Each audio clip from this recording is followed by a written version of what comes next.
The Myers-Briggs Type Indicator is one of my favorite career assessments to use with students. The reason is I think it really can give you a good insight into your personality and how that fits into the world of work. When you're thinking about your future career, your major, and all of that, you want to make sure that it really fits with you, that you want to go to work every day because it is something you do so well. And it is something that comes naturally to you. Not that you don't have to work at it, but that it comes naturally to you. And that's what this gets to, looking at your personality. Yesterday, we went over the strong interest inventory, and hopefully you found that really interesting too. Interest does also get into personality because we're interested in things that kind of match us in so many ways. But the Myers-Briggs Type Indicator really has a great way of breaking down personality and helping you to really think about, how does what I'm thinking about doing in the future fit with my personality? And will I be happy doing it? And the results you have that were emailed to you, you're able to see how you scored. And I'm going to go over the overview page with you so that you can see how it can be interpreted. But I just hope that you will be able to look at your results, read through. I think it's about 10 pages of information on this one as well. Hope you can read through all of the career information related to your Myers-Briggs type. And I hope that helps you to make sure that you're going in the right direction. I realize there could be a few instances where it brings about confusion though. And I want to let you know that I'm here to talk with you about those things and to kind of talk about how the results went. So don't hesitate to let me know if you want to talk further about your results and how they fit with your career. And especially realizing you're going to be also using these results with your presentation, your career presentation that you're going to make, the video. So just let me know if you want more additional information. But I think the career, the outline that you have before you is very helpful. And I hope it'll give you all the information or most of the information you need. I have pulled up on the slide page 3, which we can look at, and I want to use it to kind of help define what this means. When you went through and took the assessment, you went through and said you prefer A or B. You did that for each question. And from giving your preferences, they were able to take that information and come up with a type, a personality type for you. There are 16 ways you could have scored because there are 4 sets of preferences. And that's what I want to go over. And so all the combinations of those come to 16 different types. When we look at Jane's sample before us on the presentation, she scores extroverted, intuitive, feeling, and perceiving. So now you may score totally different. You may have some things in common with the way she scored, but let's kind of talk about what those mean, because the words may not mean the same as you're thinking. This is based on a theory by Dr. Carl Jung, and many years ago, back in I think the 1940s, and he was also from another country. He was from a European country, so the wording may be a little different than you might be thinking. So let's go over it and talk about what it really means.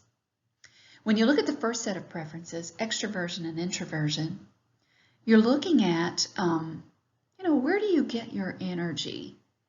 What drives you, so to speak? And extroversion is the way she scored, and some of you may have too. Extroverts are energized by people and activities involving people. So they're more likely to want to be around people, get energy from being around people and working with people. So tend to want to not be off by themselves a lot in their work, because that can become draining, actually. And with people giving them energy, they're more energized as the day goes on, considering they've gotten enough sleep. But introverts, on the other hand, kind of prefer to be alone a little bit more. They process from within, so not as likely to want to be around people all the time. Their job can involve people interaction, of course, but maybe not so much that it drains their energy, because people, for an introvert, can drain energy. So when you're looking at your results and you're thinking about what that means to you, I encourage you to think about just how much people interaction do you need or want. As you look down below at that chart where you see the graph, you'll notice that she had a really strong extroversion score. Yours may be really strong too, whether it be extroversion or introversion, or it may be closer to the center. You may be more balanced in your preference and can kind of go either way depending. You might be likely to be okay working with people some and not with people also. But you can kind of see how your scale and how strong that preference is. Jane has a very strong extroverted preference. She needs to be around people, working with people. But look at yours and see what you think, and how does that match with what you're thinking about. The next set of preferences, intuition and sensing, looks at how you take in information. She scored intuitive, and that's a big picture, visionary way of taking in information, outside the box thinking.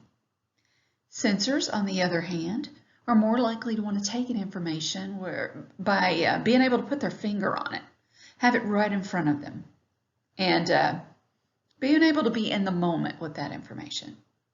So you can see how that could affect what you're working with. Some careers are very big picture and visionary, not very detailed, not very put your finger on it.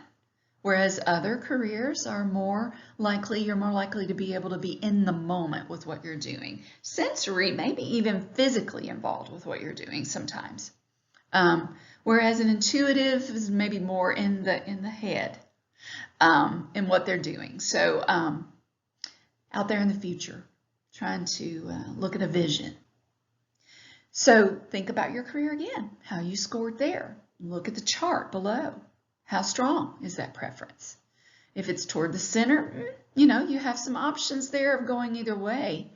But the career you're thinking about, is it more big picture, visionary, intuitive, or is it more in the moment, detailed, put your finger on it, like sensing would be?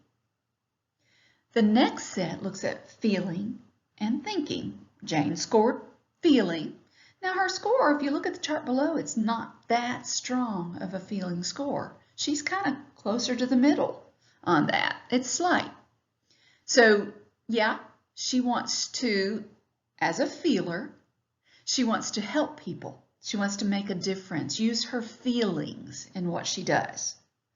But since she's so close to the center, she also probably has a thinking or logical way of making decisions, because that's what we're getting at here. Feelers make decisions using their heart and their emotions a little bit more. Thinkers make decisions out of logic and with their thought processes. So think about how you fit with that and the job you're thinking about and how strong your score is. The next set, perceiving and judging. She scored perceiving. This looks at how you deal with the world around you, basically. She's a perceiver. That's a flexible, spontaneous approach to life, liking to keep their options open. So she wants probably not too strict of a schedule, wants to be able to kind of come and go and not be so structured. Judgers, on the other hand, want to have an order to what they do. They want to know what's coming next and be organized and tend to like to use a calendar a lot, that sort of thing. Depending on how strong your score is and which side you're on, think about that. Because some careers don't have a lot of structure and some do. So think about where you are on that. This is really important. And in the rest of your information provided, you'll be able to see some list of careers, some things to read through and think about. And I really do. I'm just going over this one page because it sums it up. But I want you to really read through the whole thing. Have a good feel. I think it provides you some really valuable information. And you will see some lists of careers that suit you and a list of careers that do not suit you. So just study that. Think about it. You'll be using this also in your presentation, so you'll be able to talk about your career choice and how it fits with your personality as part of your presentation. And with a strong interest inventory, how does it fit with your interests as well?